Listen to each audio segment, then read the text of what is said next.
마태복음 5장 8절부터 공부하겠습니다. 마음이 청결한 자는 복이 있나니 저희가 하나님을 볼 것이며. 여러분, 하나님은 우리의 육신의 눈으로 보이지 않습니다. 하나님은 영이시기 때문에 영은 육신의 눈으로 볼 수 없고 귀로 들을 수 없고 손으로 만질 수 없습니다. 하나님은 영이시라 예배하는 자가 신령과 진정으로 예배할지니라. 영은 헬라어로는 푸뉴마입니다. 푸뉴마란 말은 또 바람이라고 해석도 합니다. 여러분 보세요. 바람은 눈에 보이지 않습니다. 바람은 손으로 잡을 수가 없습니다. 바람은 그러나 느낄 수가 있습니다. 우리 바람을 숨쉬고 바람이 지나가면 시원하고 상쾌하고 하는 느낌을 느낄 수 있습니다. 하나님은 우리가 느낄 수가 있어도 하나님은 눈으로 볼 수 없습니다. 하나님은 영이기 때문입니다. 그러나 하나님은 느낄 수가 있어요. 하나님이 우리 가운데 임재하시면 우리 마음에 평안이 넘쳐나고, 하나님이 마음에 임하시면 기쁨이 넘쳐나고, 그리고 장엄하고 거룩한 마음이 생겨나고 죄에 대한 두려움과 공포심이 생겨나고, 하나님은 느낄 수가 있어요. 하나님을 못 느낀다는 것은 거짓말입니다. 여러분은 다 주님 앞에 나와서 예수 믿고 찬송하고 기도하면서 다소 차이는 있지만은 모두 다 하나님을 느껴본 사람인 것입니다. 그런데 이 하나님은 인간의 이성이나 추리로서 생각해서는 알 수가 없어요. 인간의 생각이, 여러분 아무리 생각해도 하나님은 3차원의 세계를 뛰어넘은 영혼의 차원에 있고, 우리 인간은 3차원의 세계 속에 있습니다. 시간과 공간의 제약을 받고 물질의 제약을 받고 있기 때문에 도저히 인간의 이성과 사고로서는 하나님을 알 수 없습니다. 그러나 하나님은 당신 자신을 우리에게 계시해 주는 것입니다. 누구에게 하나님이 계시느냐? 여러분, 물이 아주 흐린 물은 하늘이 비추지 않습니다. 그리고 또 바람이 많이 불어서 물결이 막 치면은 하늘이나 달이나 이런 것들이 전부 삐뚤어 보입니다. 아주 맑은 물에 조용한 호수, 이 산에 가서 호젓한 곳에 조용하고 맑은 연못물에 가면 하늘이 연못인지 연못이 하늘인지 알 수가 없습니다. 완전히 하늘이 연못 속에 다 들어와 있고 연못이 하늘 속에 들어있습니다. 하늘이 그렇게 비추어오는 것입니다. 여러분, 우리 사람의 마음도 그 호수와 같습니다. 우리의 마음이 세상의 부정부패로 더러워져 있으면 아무것도 비추지 않습니다. 이 세상에 육신의 정욕, 안목의 정욕, 이성의 자랑으로 욕심이 꽉 들어차서 죄악이 혼탁하게 된 그 마음 속에는 아무리 하나님에 대한 말을 해도 마이동풍이에요. 하나님이 곁에 와 있어도 안 비추는 거죠. 오늘 세상에 탐욕에 묶여서 사는 사람은 하나님이 곁에 와도 몰라요. 그리고 이제 또 회개하고 예수를 믿고 구원받은 사람도 물은 맑아졌으나 마음에 염려 근심이 있어 마음에 막 염려 근심의 바람이 불어옵니다. 물이 막 흘러지기 때문에 모든 것이 일렁거리고 찌그러져 보입니다. 하나님이 바로 보이잖아요. 하나님이 계신 것을 알기는 알지만은 하나님의 다른 모습이 보이지 않습니다. 자기 몸이, 마음이 너무 요동하기 때문에 하나님을 잘못 보게 됩니다. 그래서 하나님에 대해서 원망과 불평도 하고 시험도 들고 하는 사람이 있습니다. 그러나 죄를 회개하고 주의 보혈로 씻고 마음이 정결하게 됩니다. 마음이 혼탁한 마음이 깨끗해지고, 그리고 마음이 젖된 어린아이 같이 조용하고 고요해지면 하나님은 머리로서 추리로 하는 것이 아니라 하나님이 마음에 비춰오는 것입니다. 그대로 그냥 알려줘요. 하나님이 살아계시고 하나님이 나와 같이 계신 것이 마음에 그대로 비춰오는 것입니다. 여러분께서 죄를 회개하고 하나님께 엎드려서 1시간 이상 기도해 보십시오. 자연적으로 하나님이 내 마음 속에, 내가 하나님 속에 있는 것을 알 수가 있는 것입니다. 하나님이 비춰와요. 온 몸을 통해서 비춰와요. 온 마음을 통해서 비춰와요. 온 영을 통해서 하나님 비춰와요. 누가 뭐라고 말 안 해도 내가 하나님 안에, 하나님이 내 안에 있는 것을 체득하게 돼요. 이 체험입니다. 체험. 이런 체험으로 신앙이 자라는 겁니다. 이런 체험이 깊어지면 깊어질수록 하나님의 살아계심과 하나님의 사랑에 대한 것을 가슴 깊숙이 깨달아 알게 되는 것입니다. 이런 체험이 있어야 돼요. 신앙이라는 것은 이런 체험 없이 그냥 머릿속으로 생각하는 것은 그건 쉽게 무너져 버리고 말입니다. 이 가슴 속으로 하나님을 체험한 사람은 여러분 그 하나님을 떠날 수가 없습니다. 이러므로 여기에 마음이 청결한 자는 복이 있나니 저희가 하나님을 볼 것이라는 것은 육신의 눈으로 보는 것이 아니라 온 영과 마음과 몸 전체를 다 가지고 체험하게 되는 것입니다. 그 다음 9절요. 화평케 하는 자는 복이 있나니 저희가 하나님의 아들이라 일컬음을 받을 것입니다. 예수님은 화평의 왕이십니다. 아담과 하와가 하나님을 배반하고 난 다음 에덴에서 쫓겨났을 때 에덴의 문은 닫혀버렸습니다. 성경에 보면은 하나님이 두루 도는 화영금 천사를 보내어서 화영금을 가지고 에덴을 부르치겠다고 말했습니다. 그래서 아무도 에덴에 들어오지 못하도록 하나님이 막은 것입니다. 에덴은 하나님이 와 계신 곳인데 이제 하나님의 임재 앞에서 완전히 아담과 하와가 버림을 받고 하나님과 원수가 되었습니다. 여러분 아담과 하와를 상상할 수 있어요. 그가 하나님께 쫓겨나서 황막한 광야로 나와 이제는 하나님이 예배해 주지 않았기 때문에 자기 손으로 먹을 입을 것 마실 것 있을 곳을 해결해야 되므로 아마 아담과 하와는 에덴의 낙원에 있다가 나와서 제일 먼저 살 곳이니까 토구를 팠을 것입니다. 바위 굴이나 토구를 파고 들어가고 추워서 견딜 수가 없으니 할 수 없이 친히 손을 또 짐승을 잡아서 가죽을 벗겨서 입었을 것입니다. 그리고 농사를 지으려니 맨손으로 농사 지으려니 얼마나 괴롭습니까? 이마에 땀이 흘려야 먹고 살게 됩니다. 이런 괴로움 속에서 그들은 견디다 못하여 그리운 에덴으로 돌아가고 싶어서 아담은 하와의 손을 잡고 몇 번이나 에덴의 문 근처까지 왔을 것이지만 문은 꽝꽝 닫혔고 하나님은 불러도 대답 없는 이름이 화영금이 돌아가고 아차하다가는 파멸을 당하고 말 것입니다. 그런 절망적인 상황 속에서 하나님과의 관계는 끊어졌습니다. 하나님께서는 아브라함을 불러서 아브라함에게 나타났지만은 피 없이는 나타나지 않았습니다. 반드시 죄 지은 인간은 하나님께 나가려면 자기 되신 짐승의 피를 흘려야 됩니다.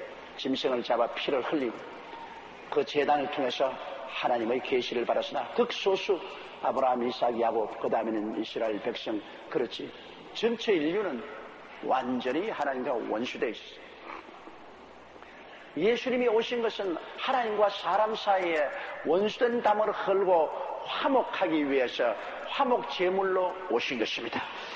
죄를 지은 영혼은 죽으리라 했으니 여러분 우리가 다 하나님 앞에 나가면 그건 죽임을 당하지 하나님과 대화는 되지 않습니다. 그런데 하나님의 아들 예수님 완전한 하나님이 완전한 사람으로 오셔서 하나님과 사람 사이에 화목 제물이 되어서 십자가에 못 박여 몸짓고 피를 흘리신 것입니다. 그러므로 예수님께서는 이제는 하나님과 원수된 담을 흘어버린 것입니다. 하나님의 진노를 다 받아서 하나님의 심판을 다 받아서 자기 몸으로 다 막았으니까 이제는 예수 그리스도의 보혈을 통해서 들어가면 하나님의 진노가 없습니다. 그리스도의 보혈 안에서는 하나님의 화평밖에 없습니다. 요란스럽게 산불이 붙어오더라도 미리 맞불을 붙여서 태워버리면 산불이 불어와도 타 죽지 않습니다. 맞불을 붙여놓고 불타버린 그 가운데 들어앉아 있으면 불이 태울 것이 없으므로 뛰어넘어갑니다. 예수님의 십자가는 하나님의 무시무시한 죄와 반역에 대한 진노의 심판의 불이 떨어진 것입니다. 예수님이 그 심판의 불을 다 바라버렸어요. 예수님 안에 뛰어들어가면 그 다음 하나님 심판의 불이 와도 태울 것이 없어요. 이미 그 불은 예수님 속에서 지나가 버렸어요. 그러나 예수님 밖에 있는 사람은 하나님의 진노의 심판의 불을 그대로 얻어맞게 되는 것입니다. 이미 불탄 자리 안에 들어있는 사람은 불이 안 타지만 밖에 있는 사람은 그냥 숲풀과 함께 그대로 도망을 치면 몇 바지가 있습니까? 다 타버립니다. 이 세상에 사는 모든 사람들, 예수를 믿지 않은 사람들, 그리스도 안에 있지 않은 사람들은 무시무시한 하나님의 진노의 심판의 불길을 맞이해야 될 것입니다. 피할 수 없어요. 그 진노의 심판을 피할 수 없어요. 그러나 예수 안에서는 화평이 있는 것입니다. 예수 안에서는 이제 진노가 지나갔어요. 심판이 지나갔어요. 불탈 것이 없어요. 그 속에는 오직 이제는 화목밖에 없고 화평밖에 없습니다. 그러므로 우리 주 예수 그리스도의 은혜가 얼마나 큰지 말로 다 알 수 없어요. 예수 그리스도의 이름을 부르고 그 피를 의지하는 자는 하나님의 화평한 얼굴, 하나님의 사랑의 손길, 하나님의 위로의 음성만 있지 그곳에 진노와 심판은 없는 것입니다. 이러므로 예수님은 바로 화평케 하는 하나님의 아들입니다. 그리스도로 말미암아 비로소 우리는 화평할 수 있는 자리를 얻었습니다. 그곳에서는 하나님이 와서 계시고 그곳은 우리가 와서 하나님과 서로 얼싸안고 대화를 할 수 있는 장소입니다. 옛날에 아담과 하와가 쫓겨난 이후로 그 길이 없었습니다. 그러므로 예수님께서 내가 문이니 나로 말미암아 들어가면 구원을 얻고 들어가며 나가며 꼴을 얻으려는데 예수님 문을 통해 들어가면 하나님을 만나게 되는 것입니다. 다른 데 가서는 절대로 만날 수 없어요. 하나님 만날 곳이 절대 없습니다. 오늘 여러분은 예수 그리스도의 문을 통해서 이 교회에 들어왔기 때문에 이 자리에 하나님이 와 계셔요. 하나님 우리 아버지가 성령을 통해서 이 자리에 와 계시고 우리와 화평이 되고 우리가 찬송을 하면 들으시고 기도를 하면 응답하시고 하나님의 은혜를 베풀어 주시고 계신 것입니다. 우리는 하나님과 화평을 이룬 것입니다. 그러므로 화평케 하는 자는 복이 있느니 저희가 하나님의 아들의 일컬음을 받을 것입니다. 이 화평의 복음을 가지고 가서 다른 사람들에게 하나님과 화평이 하게 하고 또 우리가 화평을 가져오면 그건 바로 하나님의 아들이 하는 역할 아닙니까? 하나님의 아들 예수 그리스도가 오셔서 화평을 가지고 왔기 때문에 여러분이 가서 예수 믿도록 전도하고 사람들로 하여금 예수 믿고 하나님과 화평케 하면 바로 하나님의 아들 예수 그리스도의 하시는 일을 여러분이 하는 것입니다. 바로 여러분이 하나님의 아들이라 일컬음을 받게 되는 것입니다. 우리는 그리스도를 전도함으로 화평케 하는 역사를 계속하는 것입니다. 우리 하나님께서는 화목케 하는 직분을 여러분에게 맡겨주셨습니다. 이러므로 우리는 화목케 하는 이 역사를 우리는 끊임없이 해야 돼요. 여러분 고린도 후서입니까? 고린도 후서 5장 한번 찾아봐 주십시오.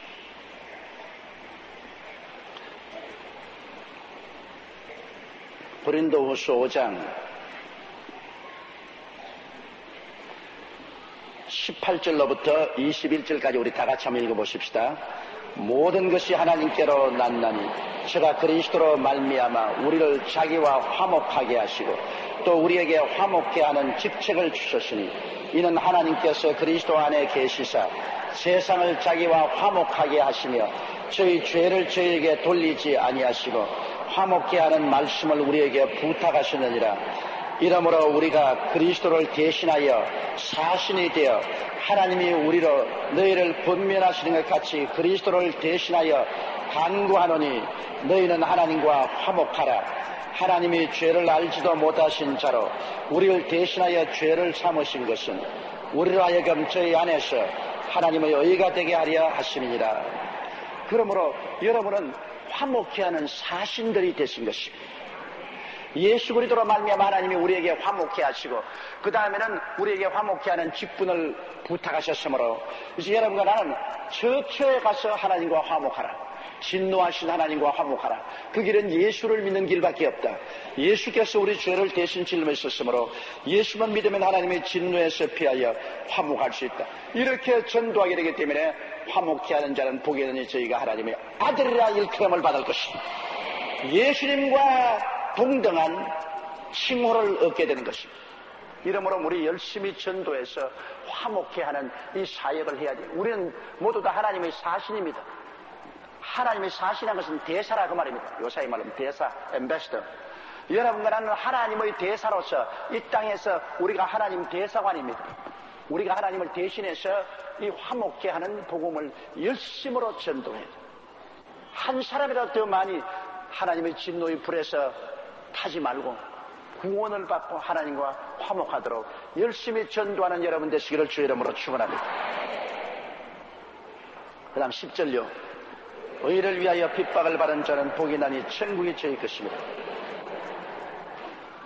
의란 것은 광범위하게 말하면 예수님이 의고요. 내가 예를 말했지만 한자로 의라는 것은 양이라는 자가 내 악자가 밑에 있으면 내가 머리 위에 예수님을 이고 있으면 의가 된다. 그러므로 진실한 의로움이란 예수 그리스도밖에 없습니다. 예수 그리스도를 위해서 핍박을 받는 자는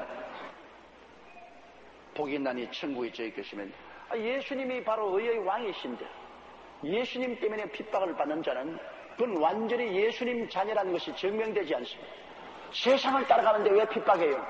내가 예수님 따라가고 예수님 섬기려고 하니까 세상과 마귀가 나를 핍박하지. 핍박하라는 것이 바로 내가 예수님을 따라가고 예수님을 섬기는 자가 되었다는 증거가 되는 것입니다. 세상 나라에 속한 사람하고 하늘나라에 속한 사람하고 여기에는 두 종류밖에 없습니다. 여러분, 나라 싸움입니다. 이 세상엔 마귀가 임금이 되고 마귀의 나라입니다. 마귀가 거의 귀신들과 함께 사람들을 다스립니다. 그런데 예수님이 오셔서 하늘나라를 세우셨습니다. 십자가를 통하여 몸짓고 피를 흘리심으로 주님께서 하늘나라를 세우셨습니다. 예수님이 임금이 되시고 그리고 성령이 보혜사가 되시고 천군 천사가 하늘나라 군대가 되시고 예수님은 그 나라에서 용서와 의를, 화해와 사랑을, 치료를, 축복을, 천국과 영생을 허락하는 하늘나라가 지금 이 땅에 들어와 있습니다. 그 하늘나라의 여러분 대사관이 어디냐? 교회인 것입니다. 교회가 하늘나라 대사관이에요. 우리나라에 5만 교회가 있다는 것은 우리나라에 적어도 하나님의 대사관이, 하늘나라의 대사관이 5만 개가 있다는 것입니다. 그 우리나라에 하늘나라가 임하여 있다는 강력한 증거죠. 미국 같은 나라는 교회가 수없이 많으니까 미국에 하늘나라가 임하여 있죠. 한국에 하늘나라가 임하여 있죠. 일본에는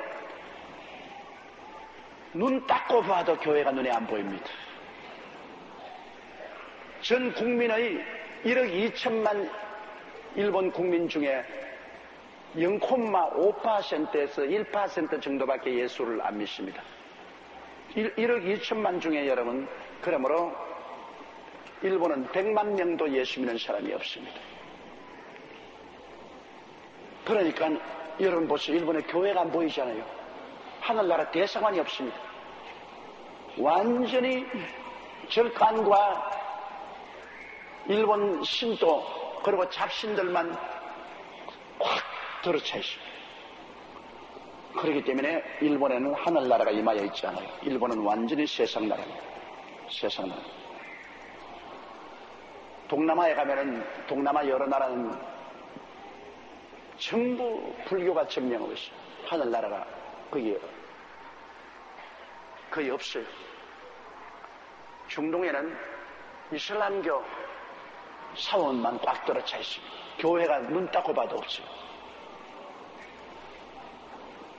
이 땅에 여러분 하늘나라가 가장 능력 있게 임하여 있는 나라는 미국과 그 다음 남미와 아시아에 와서는 한국과 그 다음에는 구라파와 아프리카에는 거의 반반으로 임하여 있습니다. 그래서 이 땅에서는 여러분 영적인 전쟁입니다. 하늘나라와 마귀의 나라하고 끊임없이 싸우고 있습니다. 그 바울 선생이 우리의 실험은 혈과 육에 대한 실험이 아니요 정사와 권세와 이 어두움의 세상 주관자들과 공중의 권세 잡은 악의 영들이라. 그래서 사실 우리 예수 믿는 것은 여러분 끊임없는 영적인 전쟁 상태에 있는 것입니다. 우리가 지금 평안한 데 있는 것이 아니에요. 전쟁하고 있어요. 이 세상 나라는 하늘나라를 때려 엎으려고 하고 하늘나라는 살아남고 이 세상을 구원하려고 하고 하는 무시무시한 전쟁이 벌어지고 있는 것입니다. 그래서 중국 같은 나라는 여러분 지하교회에 들어가서 끊임없이 하늘나라를 확장해가고 있는데 정부는 세상 나라에 속해 있기 때문에 그를 색출해서 잡고 감옥에 가두어 넣고 고난 거예요. 소련도 하늘나라가 왕성하게 전파되니까 여러분 세상 나라가 들어와서 복음 선거를 법으로 금지하는 그러한 것을 통과시킵니다. 세상 나라가 들어와서 하늘나라를 금지시킵니다. 저 중동 같은 나라는 이슬람 국가에서는 절대로 교회를 못 세우게 합니다. 교회를 세우거나 선교하다가는 당장 잡혀서 감옥에 투입되고 사형까지 당합니다. 이슬람교는 그 무시무시하게 한나라를 반대하는 마귀의 단체입니다. 그래서 끊임없이 우리가 기도하고 나가서 전도하고 선교하는 것이 전쟁입니다. 여러분, 어떤 사람 생각에는 조영기 목사 해외로 선교하러 다니면서 해외 사람에게 복음을 전하기에 얼마나 신바람나고 좋겠나. 그런데 신바람나고 좋은 것은 내가 한국에 있을 때가 제일 신바람나고 좋습니다. 여기는 하늘나라가 임하여 있기 때문에 아주 편해요. 그러나 해외 선교하러 나가면 그때부터 얼마나 마음에 프레셔를 받는지 그건 일반 사람들은 상상을 못해요. 마음에 당하는 마음의 스트레스, 프레셔가 얼마나 큰지. 마귀가 어마어마하게 영적인 압력을 가하고 정신적인 프레셔를 강합니다. 그리고 그게 대중 앞에 서서 말씀을 전가하는 것은 순간순간의 싸움입니다. 강단에 설 수 있는 것이 순간순간의 싸움입니다. 그냥 기분 좋게 그렇게 하는 거 아닙니다. 설교하는데도 계속 달라들어요. 계속 야곱이 야복강에서 씨름하는 것과 똑같아요. 정신적으로 굉장히 강하지 않으면 못 견디네요. 계속 마귀가 압력을 가하고 그와 싸워서 이기고 그러고 아말렉을 쳐서 물리치고 영혼을 구원한 일을 하기 때문에 솔직히 말해서 해외 선교를 나간다는 것이 굉장히 괴롭습니다. 어지간하면 한국에 있으면 참 편하고 좋죠. 여기는 이미 이겨놓은 자리요. 이미 하늘나라가 점령한 곳이니까 편하죠. 그러나 해외 선교는 일선에 나가서 부딪혀서 싸워야 되는 것입니다. 탁 해외에 도착해서 집회에 딱 나가면 지금 제일 먼저 느낌이 이제 나 죽었다. 아이고 이 일을 어떻게 할꼬. 그러면 하루씩 설교하고 호텔에 돌아오면 아이고 하루는 살았다. 하루는 살았다. 또 내일 또 어떻게 할꼬. 그 마음의 고통이 말로 다 할 수 없어요. 그거는 조용기가 안 돼 본 사람은 몰라요. 그건 정말로 하나님 알고 나만 알아요. 그 마음의 고통과 괴로움.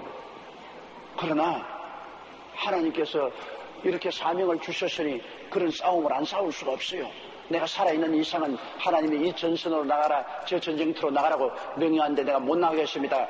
그렇게 할 수가 없어요. 힘이 있는 동안에는 싸워야죠.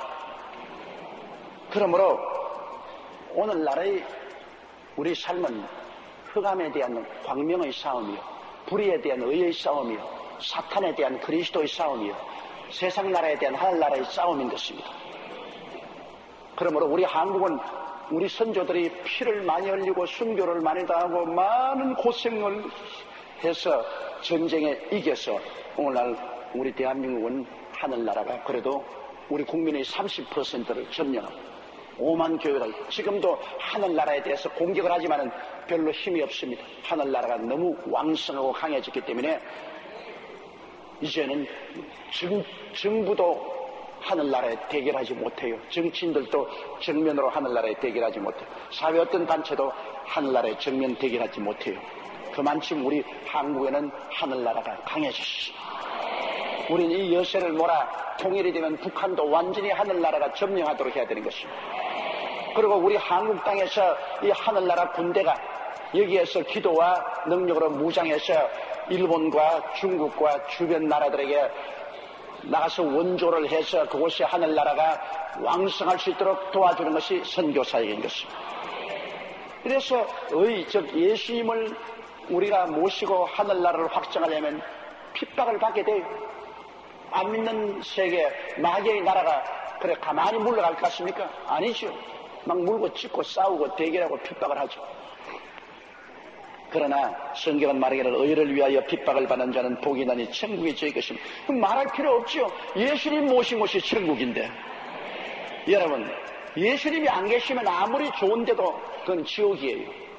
아무리 지옥이라도 예수님이 그곳에 계시면 천국이 되는 것입니다. 예수님이 우리의 만왕의 왕이요 만주의 주가 되십니다. 예수님 모시고 예수님 위해서 싸우는 사람은 그건 천국의 백성이요 천국이 그 속에 들어와 있는 것입니다. 예수님 모시고 있는데 천국에 와 있죠. 우리는 그러므로 용사들입니다. 우리는 전부 다 전쟁하는 병사들입니다. 하늘나라 병사들입니다. 예수를 믿고 하늘나라의 오중보험과 삼중축복을 바람과 동시에 그와 함께 우리 끊임없이 우리를 도둑질하고 죽이고 멸망시키려는 원수 마귀와 싸워야 되는 것입니다. 기도로 믿음으로 우리는 싸워서 우리의 위치를 확보하고 우리를 또 확장해 나가야 되는 것입니다. 확장해 안 나가면 안 돼요. 자꾸 쳐들어오기 때문에 우리가 싸워서 우리 위치를 확보할 뿐 아니라 자꾸 싸워서 이겨야 우리를 보존할 수 있는 것입니다. 이러므로 우리는 자꾸 전도해야 돼요. 열심히 기도하고 열심히 말씀 읽고 단약을 준비해서 자꾸 전도해 나가야 돼요. 자꾸 하늘나라를 확장해서 주님 오시는 그날까지 한 발자국이라도 더 하늘나라를 넓이 확장해야 되는 것입니다. 11절요. 나를 인하여 너희를 욕하고 핍박하고 거짓으로 너희를 모든 악한 말을 할 때에는 너희에게 복이 있나니. 자, 예수님으로 인하여 너희를 욕한다. 예수님 때문에 욕 많이 얻어먹지 않아요? 여러분, 전체 가정이 다 예수 안 믿는 집에는 부인들이 주일날 교회 나가자고 할 때 남편은 주일날 등산 가자, 공원에 가자, 낚시하러 가자, 친구들하고 놀러 가자. 벌써 거기에서 붙는 겁니다. 붙으면 고집을 부르고 나는 꼭 교회 가겠다면 욕을 얻어먹는 것이죠. 그리고 그 다음부터 두고 보자. 이제 네 마음대로 해라. 그러고 난 다음 그 다음부터는 핍박을 가는 겁니다. 생활비도 잘 안 주고 온갖 고난을 겪게 하는 것입니다. 제가 처음 목회했을 때만 해도 지금보다 상황이 훨씬 어려웠습니다. 1950년대에 제가 불광동이나 서대문에 목회할 때만 하더라도 쫓겨나온 우리 자매님들이 참 많았어요. 결코 예수 믿고 제사 안 지내겠다. 그러므로 말미암아 쫓겨나와서 갈 데 올 데 없어서 교회당에 와서 금식하면서 엎드려 있는 사람들이 비일비재로 많았습니다. 참으로 여러분, 예수를 믿으려고 하면 단호한 결심을 해야 됩니다. 우리 한국의 여성들이 크게 하늘나라에 칭찬을 받을 것은, 한국의 기독교가 이렇게 성장한 것은 여성들이 단호한 결심 때문인 것입니다. 남자들은 쉽게 타협을 했는데 여성들은 타협을 안 해요. 일단 예수 믿은 여성들은 친정에서나 시집에서나 만난을 무릅쓰고 주님 중심으로서, 그리고 성수주일하고 그냥 예배드리고, 그래가 와서 뭐 얻어맞고 터지고, 그리고 밥도 굶고 심한 환난과 폭풍을 많이 겪었습니다. 그들의 그러한 희생 때문에 결국에는 온 가족이 다 구원받았어요. 제가 군대에 있을 때 우리 군목 목사님이 와서 이야기하는데, 자기가 목회하는 교회에 온 얼굴에 화상을 입은 자매님 집사님이 한번 나온답니다. 그 집사님이 시집을 가서 보니까 온 가정이 다 예수를 안 믿어요. 그런데 막무가내로 이 새로운 새아씨가 주일날이면 교회 가는 거예요. 농촌이니까 주일날도 일 많잖아요. 온 가족들이 다 논과 밭에 가서 일하는데, 평소에는 그렇게 어린 양같이 순종자라고 자기를 희생하고 밤늦게 자고 아침 일찍 일어나고 하는 그 며느리가 아예 딱 주일이 되면 시아버지 시어머니 남편 안값이 누가 무슨 말을 해도 단호하게 교회를 가는 거예요. 그래서 하루는 시아버지와 시어머니 아들이 결심을 하고 혼을 좀 내주자. 이래서 교회 갔다 오는 그 며느리를 시아버지하고 아들이 머리채를 끌고 가서 그들이 있는 안방 구들을 팠습니다. 괭이로 그냥 방 구들을 그 시골 방은 돌로서 이래가 밑에 연기가 지나가도록 이렇게 딱 그러면 그 구들 바로 부엌에는 좀 깊어요. 그 다음에는 위에는 얕지만 거기다 집어넣고 집어넣고 위를 나무 판자로 덮어버리고 부엌에서 불을 뗐습니다. 여러분 그거 참 무지막지.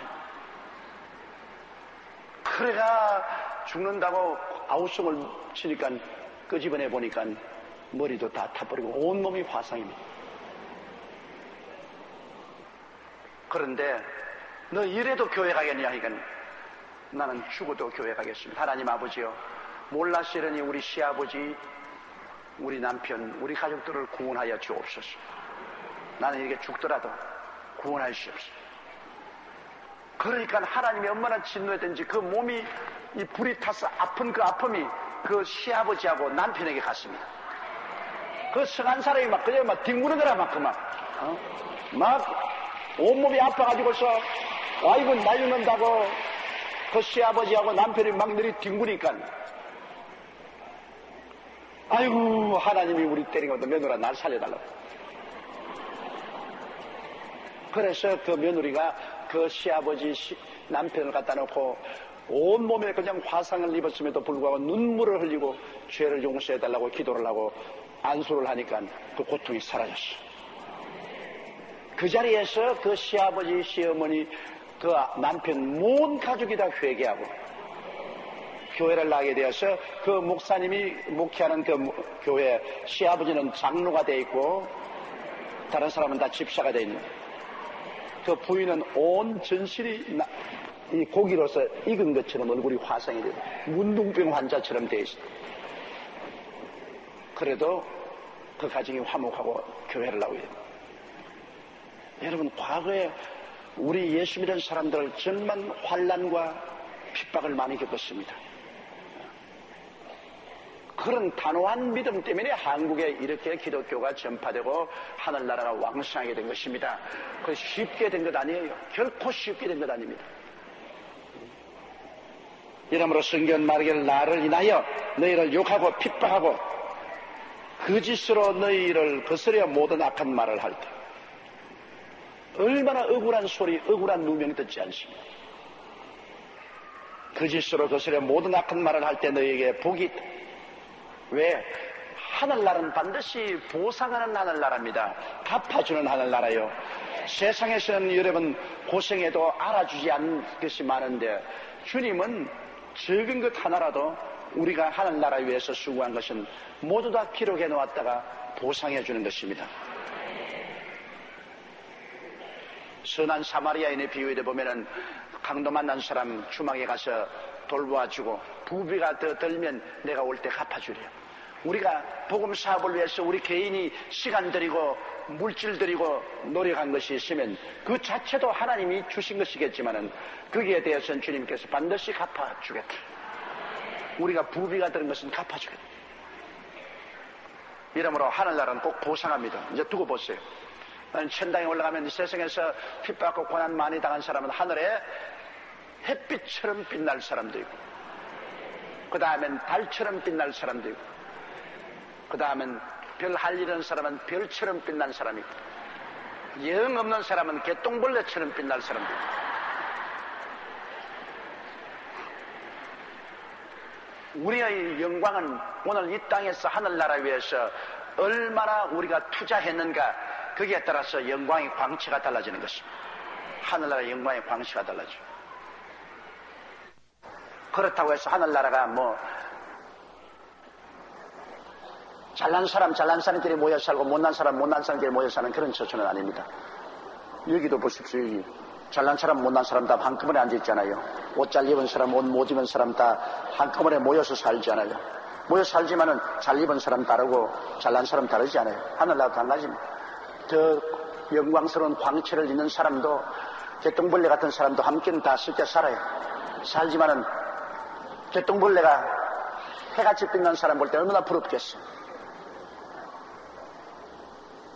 그러니까 하늘나라에 올라가서 여러분 우리가 누리는 영광은 이 땅에서 우리가 하늘나라 위해서 얼마나 공헌을 많이 했는가 그것에 달리는데 제일 큰 상급은 순교의 상급입니다. 하늘나라 위해서 목숨을 버린 자는 이건 최고의 상급인데, 이 순교라는 것은 하나님이 허락하지 않으면 못해요. 여러분 어떻게 순교를 하겠어요?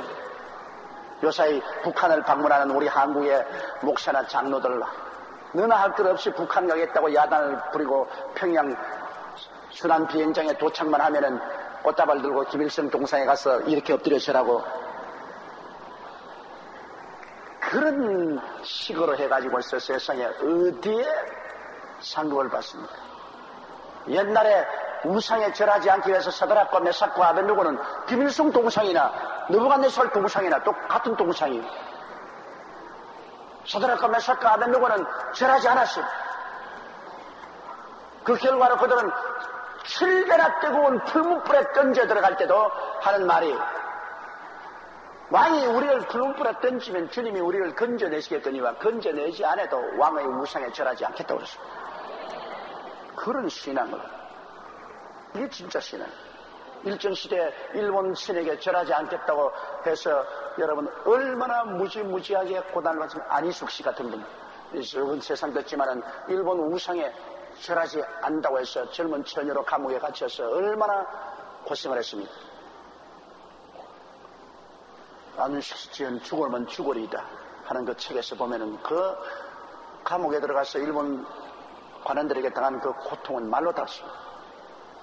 그리고 그분이 늘 감옥에서 이 노래를 많이 불렀기 때문에 우리도 그 노래를 많이 부르는, 내일은 난 몰라요, 하루하루 살아요. 내일을 알 수가 없습니다. 내일을 알 수가 없어요. 이렇게 고통을 당하는데 요사이 예수 믿는 목사 장로들이 그래 북한에 가가지고서 김일성 동상에게 엉덩이를 하늘로 쳐들고 경배를 한다. 어떤 사람은 내가 어떻게 그렇게 할 수 있냐니까 나는 엎드려서 기도했다. 김일성 동상에 엎드려서 기도했다. 여러분 악은 모양이라도 버리라고 그랬는데, 그래 김일성 동상에서 꽃다발 바치고 엎드려서 기도했다. 그런 것은 통과되지 않습니다. 그런 것은 아주 하나님을 진노케 하는 변명입니다.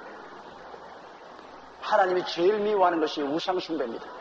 이스라엘 백성이 우상숭배하다가 아수르나 바벨론에게 포로로 잡혀갔습니다. 하나님은 우상숭배에 대해서 몸서리칩니다. 근데 한국 교회가 우상숭배를 아주 어줍지 않게 생각하고 있어요. 북한에 앞뒤선이 뒤선이 가겠다고 올라가가지고서 전부 다 넙증들 절하고 그리고 한바꽃 웃음을 웃고 내려오고, 그러고 이 땅에 내려와서 기도한다고 하나님 그 기도 들어주시겠으며 하나님 우리 가운데 역사하시겠냐는 것입니다. 나도 북한에 수없이 초청받고 있어요. 북한에. 그런데 안 가는 이유가 있습니다. 왜?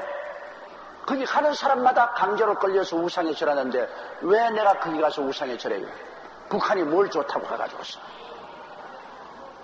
북한의 우상숭배가 끊어지면 그거는 갈 수 있어요. 갈 수 있지만은 우상숭배해야 되는데 왜 우상을 숭배하면서 그 땅에 가요? 무슨 자랑으로? 우리가 예수 그리스도를 믿으면 타협 없이 믿어야 돼요. 우리 선조들이 믿은 것처럼 마음을 다하고 뜻을 다하고 정성을 다하고 목숨을 다하여 믿어야 돼요.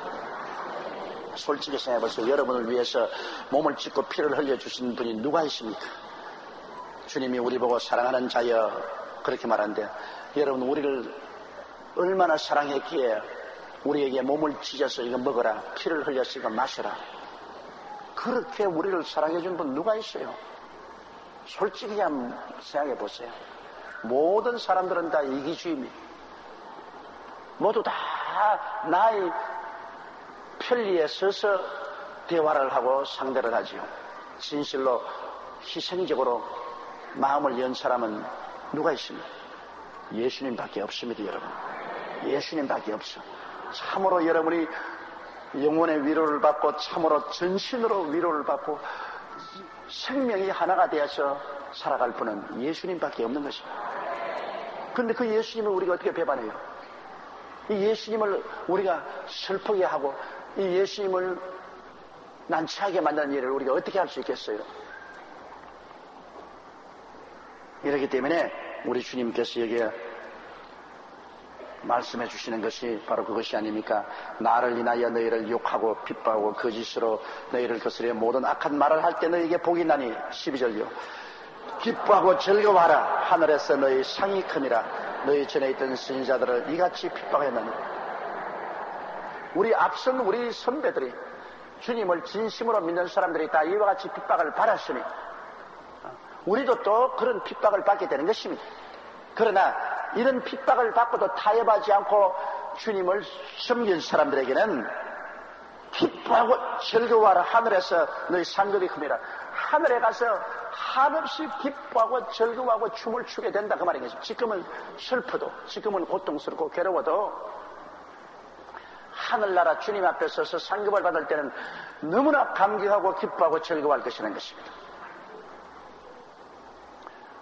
참으로 장차 다가올 천국은 우리의 생각보다 너무나 엄청나게 아름답고 좋은 것입니다.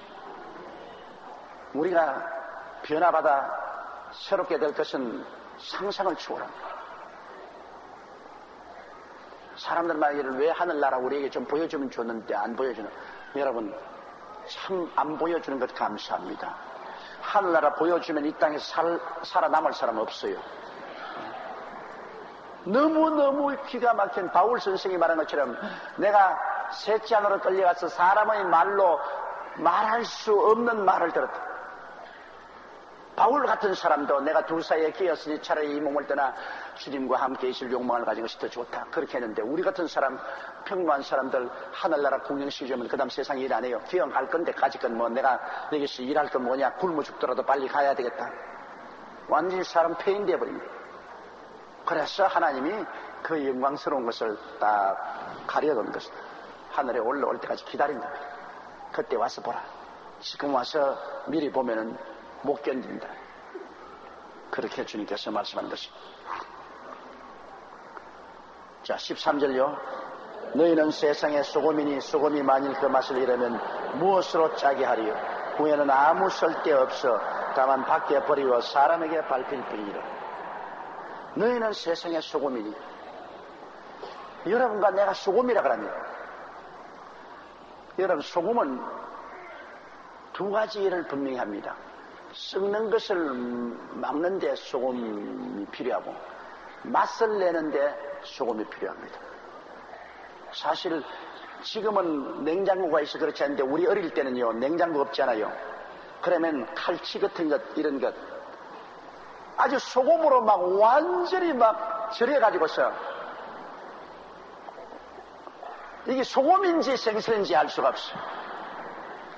그런데 어릴 때 한 달이나 두 달 만에 한 번씩 어떻게 시장에 서면은 가서 큰 소금에 쪄린 그때는 다른 생선은 없더라고. 칼치만 그렇더라고. 그걸 가져오면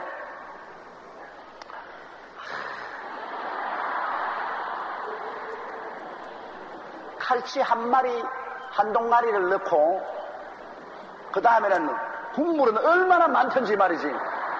내가 생각해도 칼치가 목욕하는 국물이야. 그건 비린내만 나지. 비린내만 있지. 왜냐하면 살코기는 할아버지 밥상에 떼올라가고 아버지 밥상에 떼올라가고 우리 애들에게 오는 것은 비린내만 나오는 거야. 비린내. 그런데 그 칼치 비린내가 얼마나 맛있던지 말로 다 알 수가 없어.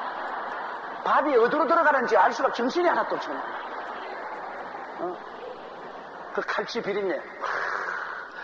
그렇게 소태가 되어서 짠 걸 가지고서 그걸 찢어 놓으니까 이건 완전히 칼치 비린내. 내가 지금도 기억하는 것은 걔 아직 살아있는지 모르겠어. 내 국민학교 동창인데 내 옆에 앉아가. 인마가 하루 종일 공부를 못해요. 앉아가. 그 고린내 나는 칼치 한 마리 아버지가 모처럼 사왔어요. 그래서 그 칼치 그 비린내를 좀 먹었더만. 인마 늘 앉아가는 와 과신 맛있더래. 과신 맛있. 아니 하루 종일 그 이야기하는 거야. 입맛 짜시면서 와서. 용기야 너무너무 맛있더래. 과신 맛있더래. 근데 너 뭐 먹었노? 갈치 말이야, 갈치. 우리 아버지가 갈치를 사왔어요. 얼마나 궁금을 사오니까 요거만한 거 사왔어요. 그래, 네가 그럼 고기 좀 먹어봐니까 고기는 못 먹었어. 그러면 국물이 얼마나 맛있던지 훨씬 맛있더래요. 참으로 여러분, 우리가 한국 당군 이래 5,000년 동안 지금이 제일 잘 사는 데인 걸 알아야 돼요. 정말 여러분, 지금 태어난 사람은 얼마나 잘 사는지 말도 못해. 참 우리가 살 때는 그런 삶을 살았어요. 그런데 그때 소금으로 안 절이면은 칼치를 먹을 수가 없어요. 수송도 못하고 저장도 못해요. 썩어버리니까. 그 소금은 그러므로 썩는 것을 막는 것입니다. 소금 없이는 옛날에는 도저히 부패를 막을 수가 없습니다. 우리 한국에 부정부패로 잡혔다는 사람 치고 예수 안 믿는 사람이 어디 있습니까? 전부 장로, 안수협사, 집사예요. 그런 사람들이 전부 장관도 되고 높은 지위에도 있고 그러면서 부정부패는 앞서서 행해요. 썩는 것에 앞장이가 됐지 소금이 되지. 그게 한국교회가 얼마나 성령은 없고 육체만 남은 교회라는 것을 보여주는 것입니다. 어지간치 소금만 짠맛만 좀 있어도 우리 한국이 지금 이 모양은 안 됐어요. 여러분 감각이 안 들어가지만은 은행에 그렇게 빌려가서 날려버리면 그 돈 누가 갚는지 압니까? 여러분이 갚는 거라고요. 여러분이 한 푼 여러분 먹지도 않고 쓰지도 않고 구경도 못했는데 그 돈은 여러분이 갚는 겁니다. 왜? 그 빚을 어떻게 합니까? 안 갚고 은행에 10조 원 되는 돈이 날아갔는데 그래 그 돈을 안 갚으면 국가가 넘어지는데요. 그럼 여러분의 세금으로 갚는 겁니다. 여러분이 혈세로 여러분의 세금 낸 것 그걸 가지고서 한부 정사장이 정부하고 결탁해서 잘못한 것 여러분이 세금으로 갚아야 돼요. 그럼 그 세금 가지고서 지하철 파고 수도 정비하고 우리 잘 살 환경을 만들었는데 그거 다 집어넣고 그 실패한 사람들 그게 세금 갚아줘요. 그럼 한 번만 있습니까? 기아사나 보죠. 그것도 10조 이상이에요. 지그들 사업 잘못해가지고서 내리 날려버린 것 또 우리 국민들이 갚아야 돼. 근데 그것만 있습니까?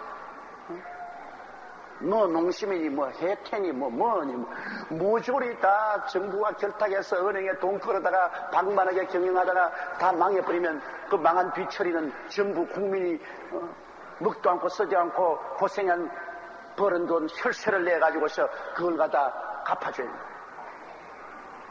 앞으로 여러분 큰 기업하는 사람들 기업 잘못하면 국민들이 가서 몰매를 때려야 돼요. 왜? 자기는 기업해가지고서 책임없어서 망해놓고 망한 뒤처리는 왜 국민이 해야 됩니까? 왜 우리가 세금 내서 그 망한 처리해야 돼요? 지금 한국의 은행들이 다 거들이 난 것은 다 이와 같이 정부와 결탁해가지고서 거금을 끄집어내가지고서 할 줄도 모르는 사업을 내리 벌려가지고서 다 망해버리고 난 다음에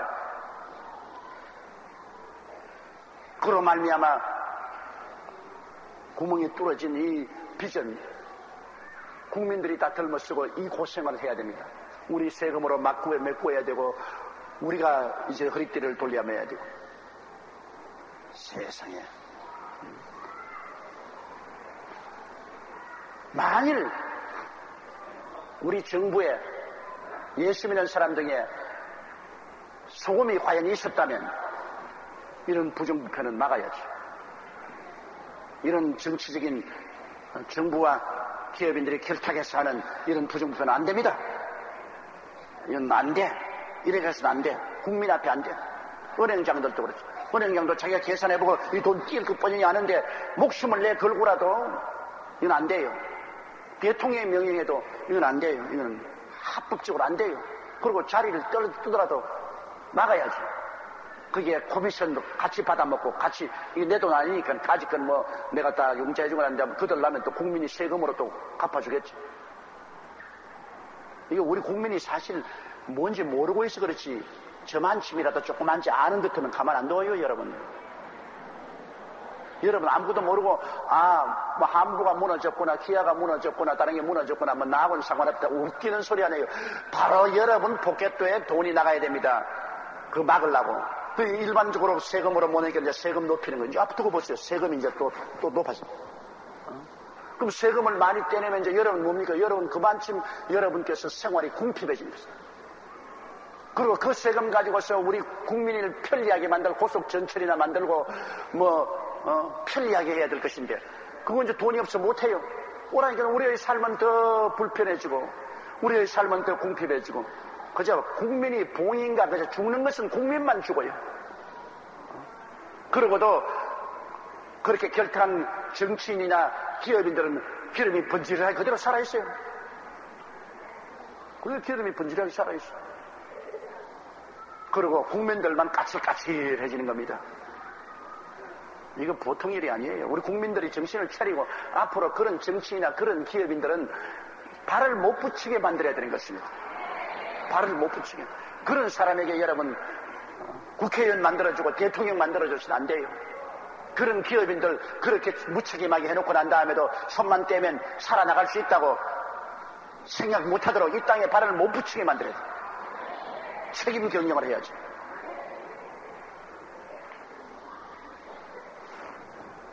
세상에 소금이 맛을 잃어버렸거든. 그러니 우리 한국에 무엇으로 짜게 하리요? 아무 쓸데없어 다만 밖에버려 사람에게 밟힐 뿐이야. 이제 그렇게 됐지 않습니까? 예수 믿는 사람들이 지금 천덕꾸러기요. 예수 믿는 장로, 집사, 성도, 목사할 것 없이 천덕꾸러기요. 왜? 소금의 역할을 못했기 때문에 필요 없어. 지금 우리 한국 사회 발전에 교회가 필요합니까? 필요 없다 그러죠. 소금도 소금의 역할을 하지 못했습니다. 부패, 부정에 함께 휩쓸려 갔습니다. 그래서 지금 발에 밟히는 거예요. 교회도 성도들도 천대를 받은 이유가 거기에 있는 것입니다.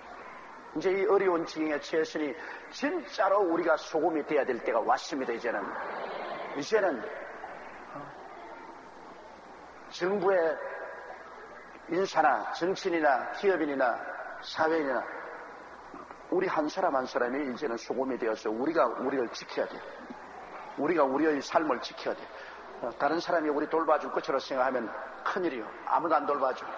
우리가 우리를 소금이 되어서 부정부패를 막고 우리가 우리를 지키는 그런 삶을 살아야 되는 것입니다.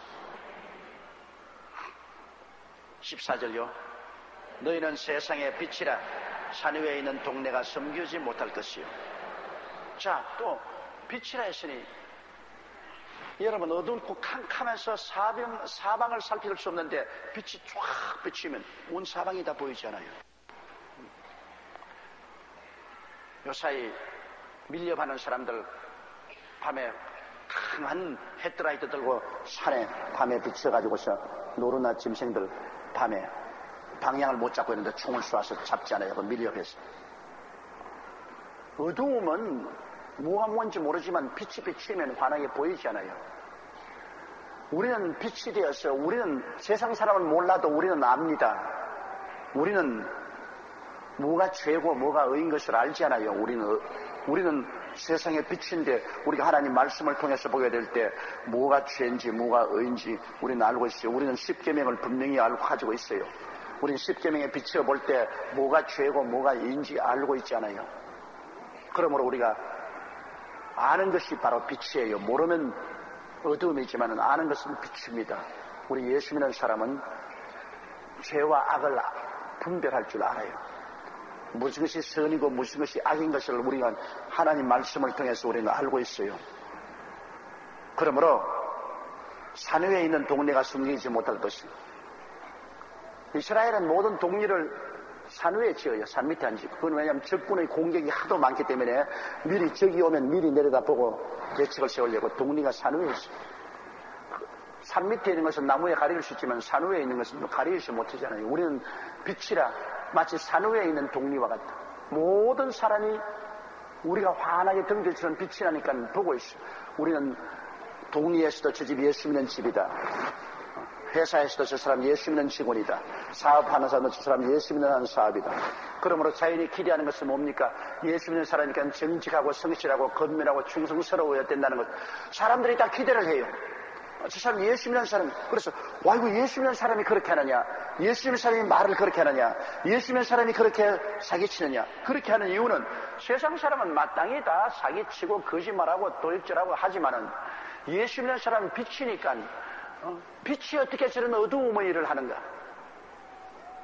그렇게 사람들에게 주목의 대상이 되는 것입니다. 15절요.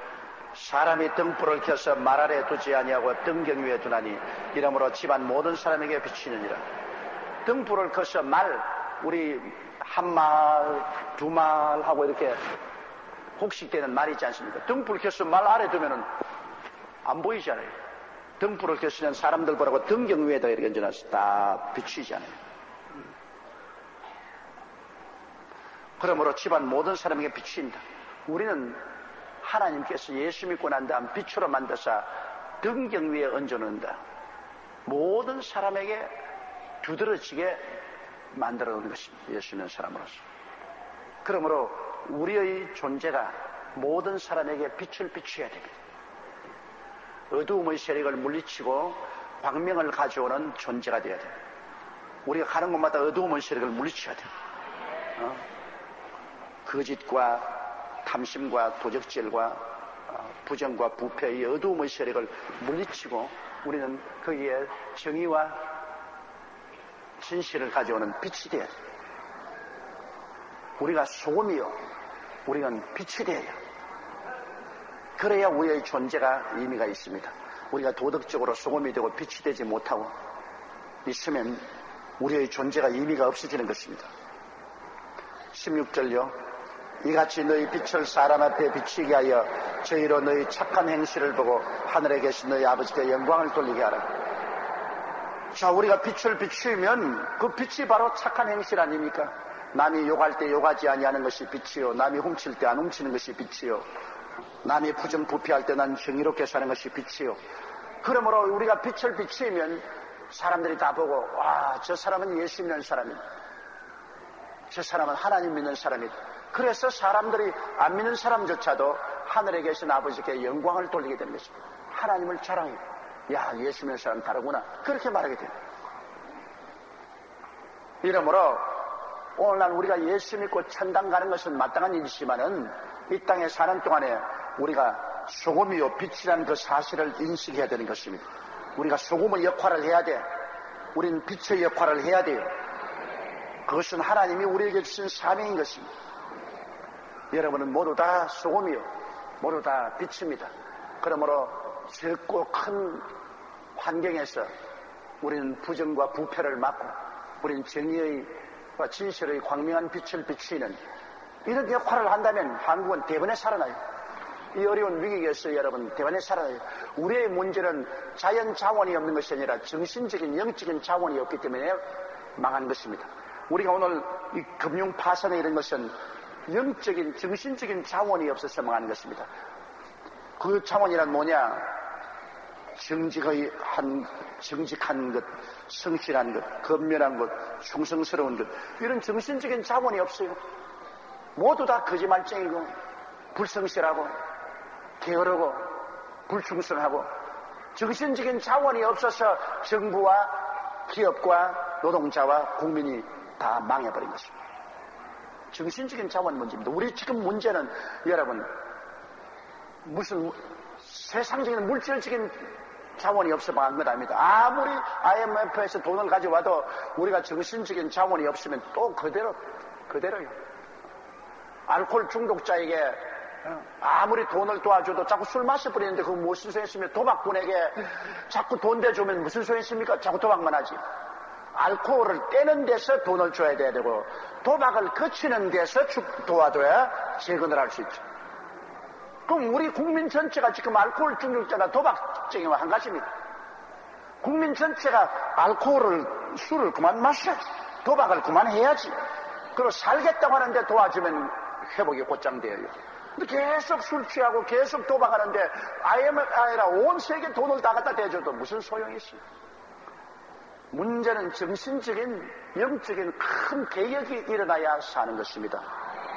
영적인 각성, 우리 예수 믿는 사람들이 빛이 되고 소금이 되는 각성이 일어나야 돼요. 우리 국민 전체가 정직하고 성실하고 근면하고 충성스러운 정신적인 자원을 새롭게 함양해 이러한 각오로서 살지 않는다면은 이 날은 일어나지 못합니다. 제가 보기에는 이런 각오만 하면 3년에서 5년 사이에 이 날은 일어나요. 그러나 이런 각오를 안 하면 100년이 가도 못 일어나요. 그대로 망해버려요. 필리핀이 여러분 1960년도에 내가 필리핀 갔을 때 일본 다음으로 잘 살았습니다. 한국에 여기 와서 여러분 저 중앙청에 가면 있는 그 옛날 미 대사관 뭐 그 건물들 다 필리핀 기업들이 와서 지은 거예요. 그랬는데 필리핀 국민들이 샴페인을 일찌감치 떨어뜨려서 그만 꼭 우리나라가 당한 것처럼 말코스 대통령이 들어와서 정경 유착을 하여 부패하고 부정하고 이 모양을 해가지고 한 10년 만에 완전히 거지 국가가 되어버렸습니다. 지금 온 천지에 가서 필리핀 여자들이 대학 졸업 맞고 와서도 식모살이 안 돼가 됐습니다. 싱가포르나 홍콩이나 저 볼 앞에 가면 당당히 필리핀에서 대학 맞은 여성들이 직장을 얻지 못해서 식모살이 합니다. 여기에도 여러분 대학 맞은 필리핀 사람들이 얼마나 많이 와서 노동자로 일하고 있습니다. 먹고 살 길이 없어, 직장이 없어요. 삶의 질이 얼마나 떨어집니까?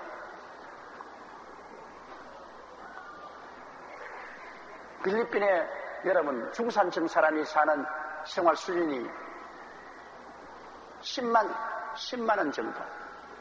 여러분 지금 10만 원가 한번 살아보세요. 어떤가? 우리보다 훨씬 잘 사던 나라가 지금 그렇게 거지 나라가 되어 있어요. 타산지식입니다. 그 교훈에서 배워야 돼요. 그 교훈에서. 필리핀은 이제 다시 재무장하고 일어나려고 몸부림을 치고 있죠. 우리는 잘 사다가 거꾸러지면 더 비참해지는 것입니다. 정신적인 자원이 필요합니다. 정신적인 자원. 영적인 자원, 도덕적인 자원, 정신적인 자원만 있으면 우리는 재건할 수 있는 것입니다. 우리 주여 시험 부르고 다 같이 통성으로 기도하십시다. 주여, 주여, 주여. 살아계시고 거룩하신 우리 아버지 하나님, 하나님 우리 아버지의 긍휼과 자비를 간절히 기도합니다. 사랑이 많으신 우리 아버지 앞에서 소금으로 살지 못한 죄를 용서하여 주시옵소서. 부정과 부패를 막지 못한 죄를 용서하여 주시옵소서. 우리 아버지 빛으로 찬란하게 비치지 못한 죄를 용서하여 주시옵소서. 빛이 되지 못한 죄를 주님께서 용서하여 주시옵소서. 우리 아버지 하나님이시여 주님 앞에서 정의롭게 살게 도와주시옵소서. 정의롭게 살지 못한 죄를 용서해 주시옵소서. 부정과 부패로 살고 정의롭게 살지 못한 죄를 우리 아버지 하나님이여 용서하여 주시옵소서. 하나님 우리 아버지여 주님께서 용서하여 주시옵소서. 어찌하든지 정의롭게 살게 도와주시옵소서. 아버지 하나님이시여 어찌하든지 정직하게 살게 도와주시옵소서. 아버지 거짓이 없이 정직한 말을 하고 정직하게 생각하고 정직하게 살게 도와주옵소서. 오 사랑이 많으신 우리 아버지 하나님이시여 주님의 긍휼과 자비로 정직하게 살고 하나님 앞에 충성하고 살게 도와주시옵소서. 우리 아버지여 하나님 앞에 충성스럽게 살게 도와주옵소서. 하나님 아버지여 주님 앞에 충성스럽게 살게 도와주옵소서. 충성을 하게 도와주옵소서. 우리 아버지여 주님 앞에 온전히 충성하여 우리 아버지의 계명을 지키며 살게 도와주옵소서. 우리 아버지여 거룩하게 살게 도와주옵소서. 나의 아버지 세상을 따라 살지 말고 하나님을 따라 살고 하늘나라를 따라 살고 주님 거룩하게 살게 도와주시오. 오 사랑이 많으신 우리 하나님 아버지, 우리 아버지 앞에서 거룩하게 살게 도와주시오. 살아계신 우리 아버지 하나님 간절히 기도하고 구원합니다. 하나님 우리 아버지여 주님 앞에서 거룩하게 살게 도와주옵소서. 내 아버지 하나님이시여 주님 거룩하게 살게 도와주옵소서. 우리 아버지여 주님 앞에 거룩하게 살게 도와주시옵소서. 나의 아버지 하나님이시여 탐욕을 다 버리게 도와주시옵소서. 탐심은 곧 우상 숭배인데 자기 분수를 뛰어넘어 승하고 말하고 행동하는 탐욕을 다 던져버리게 도와주옵소서. 하나님이여 탐욕을 던져버리게 도와주시옵소서. 오 사랑이 많으신 우리 아버지, 탐욕을 던져버리게 도와주시옵소서. 탐욕을 버리게 도와주옵소서. 우리 아버지 하나님이시여 아버지 하나님 앞에서 진실한 용서와 사랑이 있고 아버지 앞에서 진실하게 온유와 겸손이 있게 도와주옵소서. 오 하나님 우리 아버지, 아버지의 긍휼과 자비를 베풀어 주옵소서. 우리 아버지의 긍휼과 자비를 베풀어 주시오. 살아계신 우리 아버지 하나님 간절히 기도하고 구원하옵니다. 오 사랑이 많으신 우리 하나님 아버지, 주여 주님의 긍휼과 자비를 허락하여 주옵소서. 우리 아버지의 긍휼과 자비를 허락하여 주옵소서. 하나님 우리 아버지여 주님이시여 주님 앞에 계명을 지키고 아버지 진실하게 살게 도와주시옵소서. 내 앞에 다른 신을 두지 말라고 하십니다. 철저히 다른 신을 주님이시여 버리게 도와주옵소서. 우상에 절하지 말라고 하는 아버지 하나님이시여 보이는 우상이나 보이지 않는 우상에 절하지 않게 도와주시옵소서. 나의 거룩하시고 영광스러우신 우리 아버지 하나님이시여 하나님 이름을 망령되이 부르지 말라고 했는데 지극히 경건하고 거룩하게 하나님 성으로 부르며 안식일을 거룩히 지키라 했으니 성수주일하게 도와주시옵소서. 내 부모를 공경하라 했으니 아버지 부모를 공경하지 않은 허탄한 말한 죄를 용서하여 주시옵소서. 우리 아버지는 부모에 대해서 아버지는 비관적인 말, 부정적인 말한 죄를 용서하여 주시옵소서. 아버지 부모를 공경하기에 부족함이 없도록 도와주시옵소서. 살인하지 말라 했으니 나의 거룩하신 아버지 지금 조금 전에도 살인한 말을 한 죄를 용서하여 주시옵소서. 오 나의 거룩하신 아버지, 아버지 하나님이시여 주님 아버지 살인할 마음이 생기고 살인한 말한 죄를 용서하여 주시옵소서. 나의 아버지 가늠하지 말라고 했는데 아버지 마음으로 가늠하고 내 아버지 말로서 가늠한 죄가 많습니다. 우리 아버지가 용서하여 주시옵소서. 아버지 사하여 주시옵소서. 평안하고 감탄한 생각을 다 하면서 경건하고 거룩한 삶을 살게 하여 주시옵소서. 나의 아버지 도둑질 많이 말라 했는데 주님이시여 결코 도둑질하지 않게 도와주시옵소서. 이웃을 거짓 증거하지 말라고 했는데 주님 너무나 아버지 많이 이웃을 거짓 증거했습니다. 주님 용서하시고 사하여 주시옵소서. 이웃을 거짓 증거한 죄를 용서하고 사하여 주시옵소서. 우리 아버지께서 용서하여 주시옵소서. 이웃을 부정적으로 생각하고 말한 죄를 용서하여